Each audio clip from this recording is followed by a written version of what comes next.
Di balik dinding rumah sederhana itu, seorang ayah tiri yang tak pernah diharapkan, perlahan mengisi ruang kosong hati seorang anak putri dengan kehangatan yang tak pernah ia rasakan sebelumnya.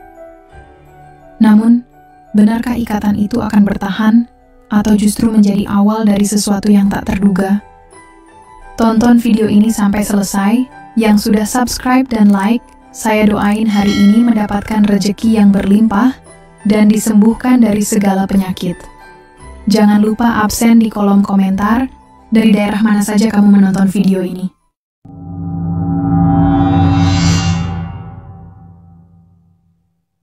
Di sebuah rumah kecil di pinggiran kota Malang, Sari, gadis remaja berusia 17 tahun, menjalani hari-harinya dengan hati yang penuh luka. Sejak ayah kandungnya meninggal 2 tahun lalu, dan ibunya menikah lagi dengan Pak Arif, ayah tirinya, hidup, Sari berubah menjadi rumit. Pak Arif, pria pekerja keras berusia 35 tahun, yang datang membawa harapan baru, justru membuat Sari merasa semakin kesepian. Awalnya, Sari menolak dekat dengan Pak Arif. Ia merasa pria itu tak bisa menggantikan posisi ayah kandungnya. Setiap kali Pak Arif mencoba mengajaknya berbicara atau membantu pekerjaan rumah, Sari hanya menunduk dan menolak.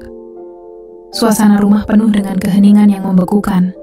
Namun, suatu hari saat hujan deras mengguyur, Sari terjatuh saat pulang sekolah dan tanpa sengaja terpeleset di jalan yang licin. Pak Arif, yang sedang pulang dari kerja, melihat kejadian itu dan segera menolongnya. Ia menggendong Sari ke dalam rumah, menghangatkan tubuhnya, dan untuk pertama kalinya, Sari merasa ada kehangatan yang bukan berasal dari ibunya. Momen itu menjadi titik balik. Meskipun hati Sari masih ragu, tapi ia mulai membuka sedikit ruang untuk Pak Arif. Perlahan, ikatan yang dulunya dingin mulai mencair. Pak Arif pun bertekad membuktikan bahwa dirinya bukan hanya ayah tiri, tapi sosok pelindung dan teman sejati bagi Sari. Namun, perjalanan mereka baru saja dimulai. Masih banyak rintangan dan perasaan yang harus dilalui sebelum ikatan itu bisa benar-benar kuat. Sejak kejadian di malam hujan itu, hubungan Sari dan Pak Arif mulai berubah. Meskipun masih canggung, Sari mulai membalas sapaan, menerima ajakan makan malam bersama, bahkan terkadang tertawa kecil saat Pak Arif melontarkan lelucon. Bagi Pak Arif, perubahan itu seperti cahaya kecil di lorong gelap. Ia merasa kehadirannya mulai diterima. Namun justru di titik itulah konflik mulai tumbuh. Perhatian Pak Arif terhadap Sari semakin besar. Ia lebih sering bertanya tentang sekolahnya, membelikan camilan kesukaan, bahkan diam-diam memandangi Sari dari kejauhan dengan perasaan yang tak bisa ia jelaskan. Sari pun merasakannya. Ia bingung, apakah ini bentuk kasih sayang seorang ayah, atau ada sesuatu yang berbeda. Setiap sentuhan lembut Pak Arif, tatapan penuh perhatian, atau cara dia membela Sari saat ibunya marah, semuanya mulai terasa aneh di hati gadis itu. Ada debar yang tak biasa. Suatu malam, ketika ibunya lembur kerja, dan hanya mereka berdua di rumah, Sari terbangun dari tidur karena mimpi buruk. Ia keluar kamar dan mendapati Pak Arif masih terjaga, duduk sendiri di ruang tamu sambil menonton televisi. Saat melihat wajah cemas Sari, Pak Arif langsung menyuruhnya duduk di sampingnya. "Ayah di sini, nggak usah takut," ucapnya lembut. Sari bersandar di bahunya, sebuah pelarian dari rasa takut dalam mimpinya. Tapi tak satu pun dari mereka bicara lagi. Yang ada hanya detak jantung yang terdengar jelas di tengah malam sunyi itu. Keesokan harinya, Sari merasa bersalah. Ia merasa telah melakukan sesuatu yang tak pantas. Di sekolah, ia tak bisa fokus. Begitu pula Pak Arif, yang mulai mempertanyakan batas dirinya sendiri sebagai seorang ayah tiri. Kondisi semakin rumit ketika tetangga mulai bergosip melihat keakraban mereka.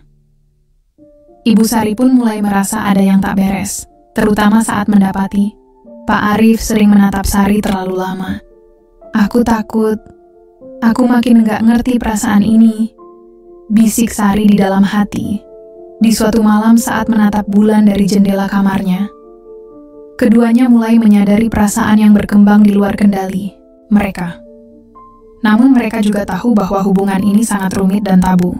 Episode berikutnya akan masuk ke dalam tekanan yang semakin besar dari luar maupun dalam. Pilihan-pilihan sulit yang harus mereka hadapi. Hari-hari berlalu dengan kecanggungan yang makin terasa. Sari, kini 18 tahun, terlihat makin dewasa dan anggun. Ia mulai mengenakan pakaian yang lebih feminim. Entah sadar atau tidak, dirinya ingin terlihat berbeda di mata Pak Arif. Namun di balik senyumnya yang biasa, hatinya bergejolak hebat. Ia takut. Ia tahu, rasa itu seharusnya tak tumbuh. Sementara Pak Arif pun dilanda konflik batin. Setiap kali melihat Sari tertawa, atau ketika mereka bersenggolan di dapur kecil rumah itu, ia merasa jantungnya berdetak lebih cepat. Ia sering menghindari kontak mata, bahkan mulai mengurangi percakapan. Tapi justru jarak itu menimbulkan rindu. Sebuah rasa bersalah dan cinta yang saling bertabrakan. Situasi memuncak saat Ibu Sari sakit dan harus dirawat di kampung halaman selama beberapa minggu. Rumah itu hanya menyisakan mereka berdua. Malam-malam jadi lebih sunyi, dan batas jadi makin kabur. Suatu malam, listrik padam. Dalam gelap, Sari ketakutan dan spontan berlari ke arah Pak Arif yang sedang menyalakan lilin di ruang tamu. Ia memeluknya erat. Nafas mereka bertemu. Di antara kilau cahaya lilin, mata mereka saling bertaut. Sari, suara Pak Arif nyaris seperti bisikan. "Kenapa hati ini sakit kalau ayah menjauh?" tanya Sari lirih. Pak Arif hanya diam. Ia tahu jika ia menjawab, semuanya akan berubah. Dan itu tak bisa ditarik kembali. Malam itu, keduanya berpisah dalam diam. Tapi sesuatu di dalam hati mereka sudah terlanjur berubah. Keesokan harinya, Sari memilih menginap di rumah temannya selama ibunya belum kembali, mencoba menjauh untuk menjaga dirinya sendiri. Namun dalam hatinya, perasaan itu telah tumbuh terlalu dalam untuk disangkal. Pak Arif duduk sendirian di ruang tamu. Di depannya, secarik foto keluarga kecil mereka tergeletak. Ia menatap foto itu dengan mata berkaca-kaca. "Aku sudah tak bisa lagi berpura-pura hanya jadi ayah." Sementara itu, Sari menulis di buku hariannya, "Kalau cinta ini salah, kenapa rasanya begitu menyelamatkanku?" Beberapa minggu berlalu sejak Sari memilih menjauh. Komunikasi antara ia dan Pak Arif hanya sebatas pesan singkat. Itu pun semakin jarang. Tapi diam-diam, mereka sama-sama gelisah. Rasa bersalah dan rindu saling berperang dalam hati mereka. Hingga pada suatu malam, Sari kembali ke rumah. Bukan karena tak betah, tapi karena ingin menuntaskan apa yang selama ini mereka pendam. Malam itu, setelah ibunya tertidur, Sari dan Pak Arif duduk di teras rumah. Di bawah langit gelap tanpa bintang, keheningan di antara mereka akhirnya pecah. "Ayah, kita harus bicara," ucap Sari pelan tapi tegas.